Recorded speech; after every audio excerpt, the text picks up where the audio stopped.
சில உயர்வுகளை, தேவன் கொடுத்த நல்ல வருமானத்தை இது தேவன் தான் தந்தார் என்பதை நம்ம மறந்து வீட்டில் இருக்கும் பொழுது நம்ம வாழ்க்கை வீழ்ச்சிக்கு நேராய் கடந்து செல்கிறது.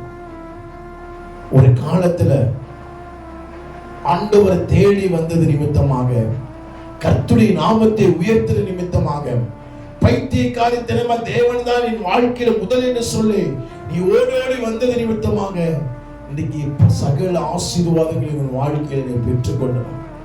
இன்னைக்கு ஆண்டவர் அநேக நடு தெருவில் ஒரு முகவரி இல்லாத ஒரு வாழ்க்கையை வாழ்ந்து கொண்டு இருக்க அவன் வாழ்க்கையில இன்னைக்கு தேவன் நல்ல ஒரு வீட்டை, நல்ல ஒரு வாகனத்தை, நல்ல ஒரு சமுதாயத்தை, நல்ல கனத்தை, நல்ல ஒரு ஆண்டவர் உயர்வை, செல்வத்தை உனக்கு கொடுத்துட்டார். ஆனா இன்னைக்கு கொடுத்ததை கொண்டாடுற, கொடுத்தவரை மறந்துட்ட. அல்லேலூயா.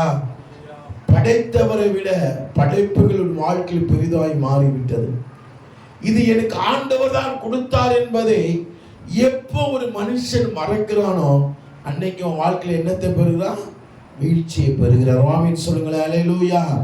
நீங்களும் நானும் நமக்கு ஜீவனை கொடுத்தது கர்த்தர், நமக்கு பணத்தை கொடுத்தது கர்த்தர், நமக்கு வீட்டை கொடுத்தது கர்த்தர், நமக்கு சில பதவிகளை கொடுத்தது கர்த்தர், நமக்கு பிள்ளைகளை கொடுத்தது கர்த்தர், இன்னைக்கு வாழுகிற எல்லா வாழ்க்கையை கொடுத்தது கர்த்தர். 3 கொரோனா அலைகள் வந்தா பிறகும் நீங்கள் நானும் ஜீவனோடு இருக்கிறோம்னா அது கர்த்தர் நமக்கு ஈவாய் கொடுத்தது. ஆமென் சொல்லுங்களேன்.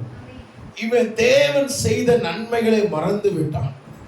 தேவன் தான் இப்பேற்பட்ட யாருக்கும் கிடைக்காத மாபெரும் பலத்தை எனக்கு ஆண்டவர் தந்தார் என்பதை மறந்து அவன் தன் வாழ்க்கை நடத்தி கொண்டிருந்தான். நன்றி சொல்லாத ஒரு வாழ்க்கை.